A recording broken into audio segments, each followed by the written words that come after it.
Alright guys, that's Kremp again. I hope you're doing well and enjoying your day so far. Dashy was not a happy man after OpTic's defeat to Atlanta FaZe last night, seemingly snapping his webcam. It took him about 20 seconds to do it on the OpTic live stream they had in their stream room last night. It seemed that Dashy was trying to hide it from the cameras, but the eagle eyes of the COD community were not letting this one go amiss. Will OpTic bounce back today? A big game for them in the grand scheme of things against the Minnesota Rocker. The FaZe loss was expected, although controversial due to Kenny and Dashy's performance. Tonight they really need to win. Very much interested in your thoughts in the comments.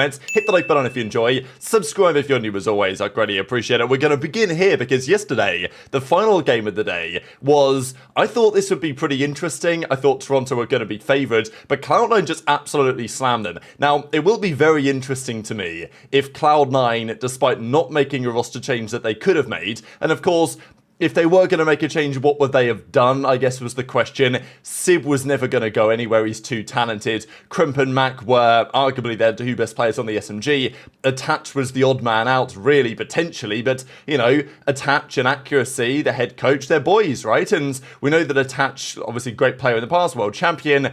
His last couple of seasons, to me, haven't been particularly impressive, but he's still Attach at the end of the day. And it was difficult to argue, okay, if you are going to get rid of him, what do you do? The team's obviously been putting in the work, and Toronto just got absolutely clapped this series. It wasn't even close. And I'm kind of confused as to why. It reminded me a little bit. Now, I don't know if this will actually prove to be true, or whether Cloud9 have really made a step. But you guys remember last year when Toronto, a different Toronto team, but of course, relatively similar, they were cooking at the start of the season, and then they got like 3-0'd by Boston, didn't they? Completely out of nowhere. And then it was normal service resumed. So, you know, I don't know, there's been a bit of talk in this series about, oh, could it have been some sort of server cheese or whatever? I don't know. I want to give Cloud9 their credit. I want to say that Toronto played bad, because they did. And CleanX especially got slammed this series. You don't see that very often. Look, CleanX is always going to be a bit inconsistent. It's just the way that he plays the game. But to have like a 0.6 or something, 0.7, whatever he had, we'll see the numbers in a second, was unexpected. So big stuff for Cloud9. I guess my debate really on this is whether they can keep up this trajectory, because if they start to really look like this in more series, then they can actually make the progress that we expect a team with this caliber of names to make. Let's be real. And Mack was in a great situation yesterday. Attach had a phenomenal search and destroy. Sib seemed to be back to form. But, you know, can they keep that up? Or is this one of the victories that will keep this team together when they shouldn't be kept together, if you see what I'm saying? But great start to the stage for them.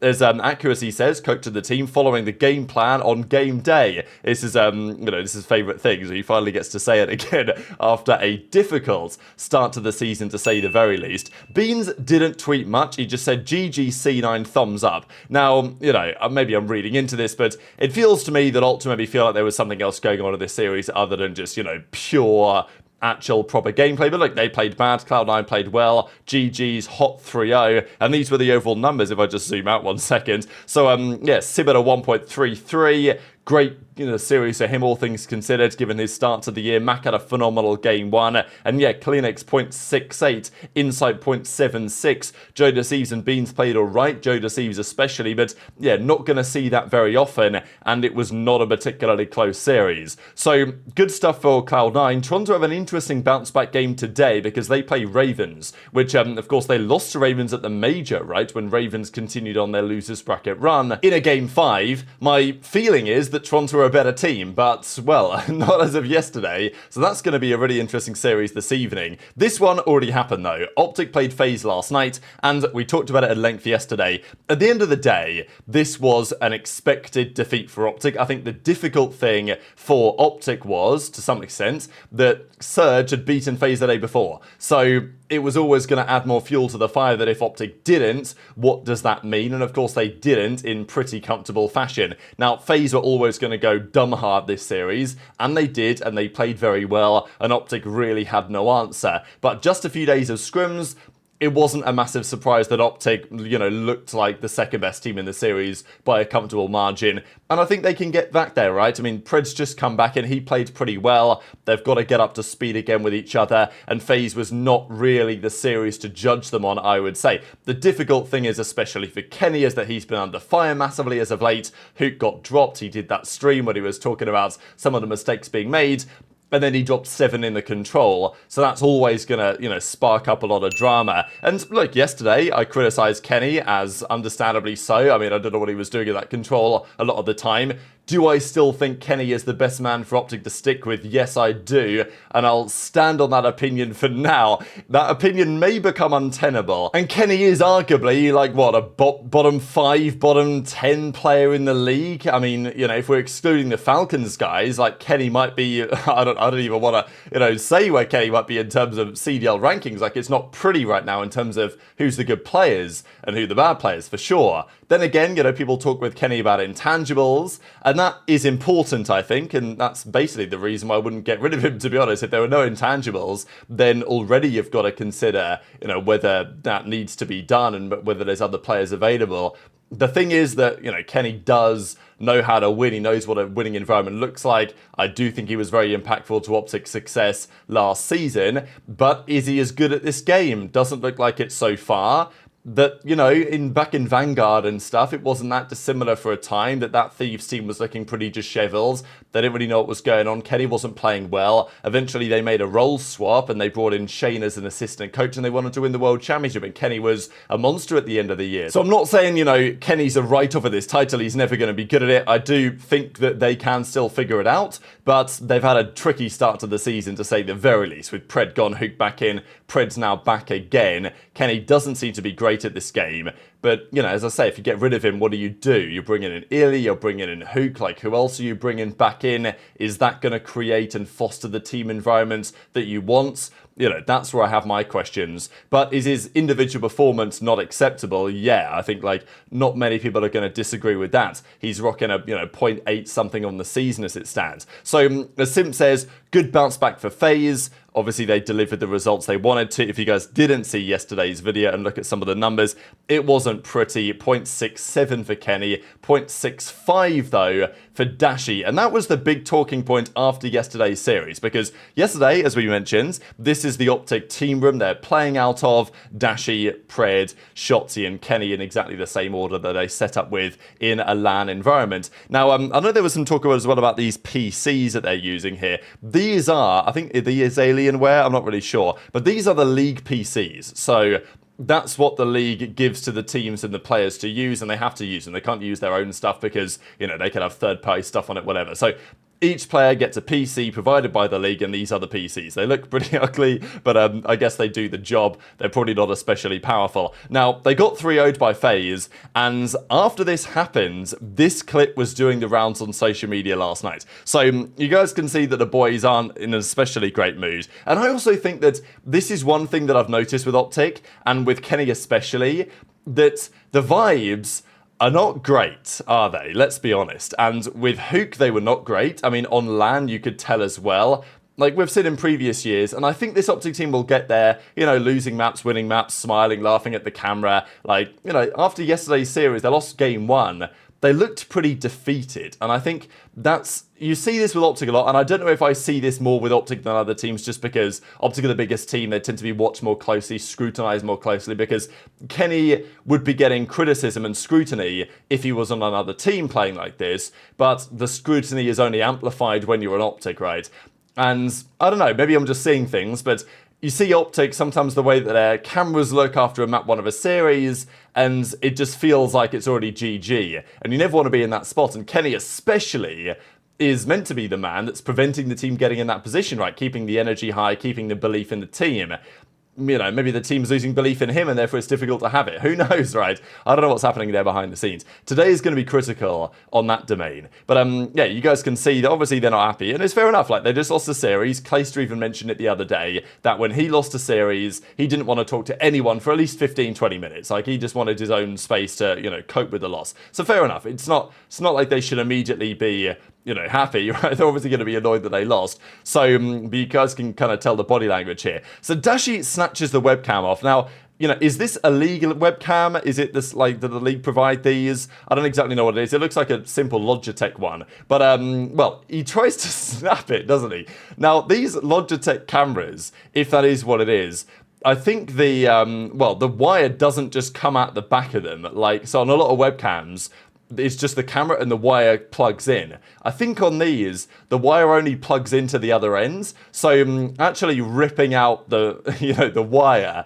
isn't that easy to do. Now, this is just a pretty funny clip to me because Dashy's obviously annoyed. He's like, screw this. I'm gonna, what it's like as a gamer, right? You get some gamer rage and you want to take it up. Now, typically in these scenarios, after about 5 seconds, you're like, okay, what am I doing? Let me lock in, right? And, not continue this activity. But no, Dashy keeps going at it for like 20 seconds. I don't know if he's trying to hide it from the camera here. He does eventually, I think, get the job done. But, like, he knows there's a webcam on him, presumably, from the live streaming this, right? So, I don't know, Dashy pulls it to the left-hand side, so it's kind of covered by the monitor. Obviously, people are going to spot this, and I just thought it was pretty funny that it takes him like 20-odd seconds or whatever it is to actually snap this webcam, and he didn't decide. I guess at some point he was like, I'm probably being an idiot here, but I'm too annoyed at the way that I played, so I'm just going to keep going until I actually rip this thing apart, which he eventually did, it seems. So, yeah, Brent didn't even notice. Congratulations, I thought that was funny, and it went, I wouldn't say viral exactly, but DeSerto tweeted it on their main account, and, 360 odd thousand views, like 500,000 views, like 4,500 likes. So, yeah, pretty big deal, really, after yesterday's results. And it just shows that, Dashy's got the passion there. But obviously his play wasn't up to speed, and there's been some debate on it, right? Just because Dashy the other day said, like, this meta isn't great. It's, no recoil, Warzone meta, like, it's an easy meta, no skill meta was the implication. Obviously, you've got to play well if you think it's a no-skill meta. So, look, Illy says, GG's everyone, you played in Challenges yesterday, and they're on the second day of the Challengers Cup. So, I know there's been some discussion, even, this tweeted the replies, keep it up, Yoda, you might be getting a call from Hex next week. So, that's the thing, right? There's been some discussion on, well, if changes need to be made, could Illy be the man to bring back in?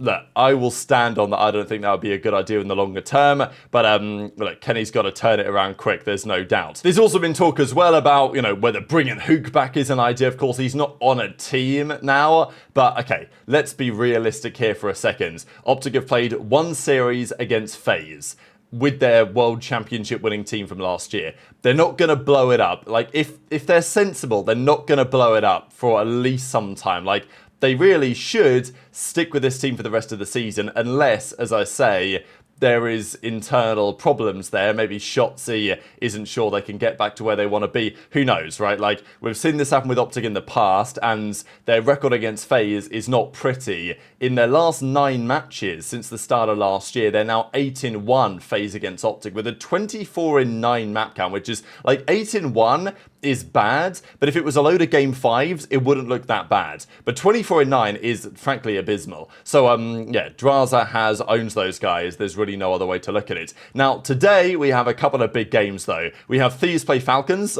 This image is sensational, actually. But, here we go. So, these are the games on the right-hand side. Thieves, Falcons, first up game. Thieves smoked Carolina the other day. They will likely do so again to the Falcons. Toronto, Carolina, though, very interesting. I don't know who's going to win this one. Ravens won it in 5 on LAN.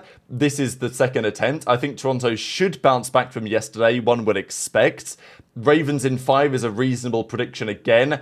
I think I'm actually going to take Toronto. I think they'll bounce back, but I don't really know. So, give me a Toronto 3-1 in this one. But, I don't know. Like, yesterday was a weird one for Ultra for sure. Surge New York is now kind of fascinating because Surge beat FaZe just the other day. Are they now godlike? New York just slammed Toronto last night. So, I don't know how to call that one either. Really tough series. I guess on paper, I kind of want to lean Surge because they beat FaZe and maybe New York, like, it's the same roster. Was it just an off series? Isn't like a really good series? But tough to say. I think, Surge in 5 is an option. New York in 5. I might actually give it to Cloud9 here. I don't believe I'm doing this, but I actually might say New York are going to win that series. And then Rocket OpTic. Man, this is a big one and a very important one as well. Because Minnesota played well yesterday. Paul X looked good. We talked about that. OpTic need to win this series. Like, there is no other way about it, really. It's not like a must-win, technically. But in the grand scheme of things, for the fans and for the confidence in the team individually within the players and within the team, they really need to win this one. Will they? I don't know. I think it's kind of 50-50. Like, OpTic aren't very well practiced. Minnesota are playing okay. I think I'm going to take OpTic in 5. I think they'll get over the line. I think they'll do enough. I think Rock are a bit vulnerable. So that's what I'll go for today. I don't know what my predictions are doing. Apart from the first series, I'm taking Toronto, Cloud9, OpTic, I think. All of those could be wrong. So, yeah, I don't know. Your thoughts in the comments below. Hit the like button if you enjoyed. Subscribe if you're new. Take care. And I'll see you next time.